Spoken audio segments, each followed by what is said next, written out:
On the morning of April 4, 2017, Syrian President Bashar al-Assad, on the verge of a military victory against the terrorist insurgency in his country and on the eve of peace talks that would secure his position as president, decided to use chemical weapons he didn't have against a target of no military significance in front of as many cameras as possible to cross the one red line that would ensure his own government's downfall. Soon after, the Academy Award-winning White Helmets, noted for their Oscar-worthy performances, persistent proximity to al-Qaeda, and financial dependence on U.S. aid, bravely risked their lives, handling Syrian victims barehanded against every protocol in the book. Without presenting a shred of evidence, President Donald Trump boldly launched a military strike against Shayrat Airfield because national security interest, promising to help the beautiful babies. Offer does not apply to babies in Gaza, Yemen, Pakistan, or basically anywhere else. That military strike, a volley of 59 Tomahawk land attack missiles of which 23 actually made it to the target, failed to take out a single runway or even keep the airbase from operating for even 24 hours, but was a complete success for ExxonMobil, Raytheon, and Donald Trump.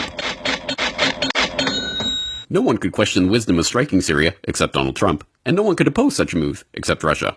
The Trump train, still convinced by candidate Trump, and by listening to guys like Lindsey Graham drop bombs here, drop bombs on Assad, drop bombs on ISIS, oh, but they're fighting each other, so maybe we shouldn't do that. And so could you convince Putin to get Assad to step aside?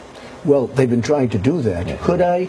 I don't think it's that important, to be honest with you. I think, frankly, let's say you get rid of Assad or you knock out that government, who's going to take over? The people that were backing, and then you're going to have, like, Libya?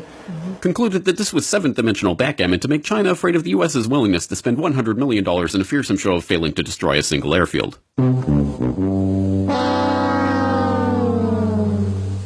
Throughout the world, people rejoice as a horrible secular regime in the Middle East is replaced by yet another peace-loving band of ragtag human rights campaigners and child beheaders motivated by a desire to subdue the armies of Rome in an apocalyptic confrontation in Dabiq.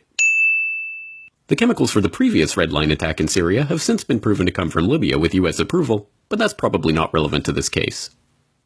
The CIA has released declassified report after declassified report showing that the plan to topple Syria's government has been in the works for decades, but this just shows that they were right all along. The mainstream media unquestioningly asserts that the story is true because the US government says so, but that's okay because we all know the MSM is full of unbiased truth-tellers and dig hard to get the raw facts on every story. We see these beautiful pictures at night from the decks of these two U.S. Navy vessels in the eastern Mediterranean. I am tempted to quote the great Leonard Cohen, I'm guided by the beauty of our weapons, and they are beautiful pictures.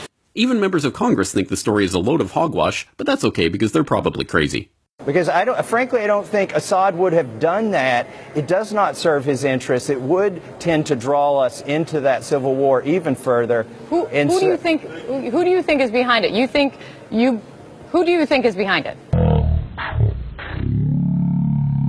Meanwhile, the White House has released a report on its intelligence about the chemical attack that refutes its own version of the story, but that's okay because when has the White House ever lied people into war? This man doesn't exist, and if you think he does, you're an enemy of humanity who should apologize for having been born. Likewise, him, her, him, and him and her. This is the 100% true story of the Syria strikes, and if you support sites like the Corporate Report that question it in any way, you are a moonbeam, fake news, tyrant-loving, hippie-pinko Russian agent and should commit ritual suicide immediately. If you love your country and or liberty, NASCAR, supermodels, TV, water slides, or your mother, you will not question this story in any way. Ever. This message has been brought to you by the Friends of the Brookings Institute, Raytheon, Genie Oil, Oded Yunon, ICIASIS, and the New York Times. Because ignorance is strength.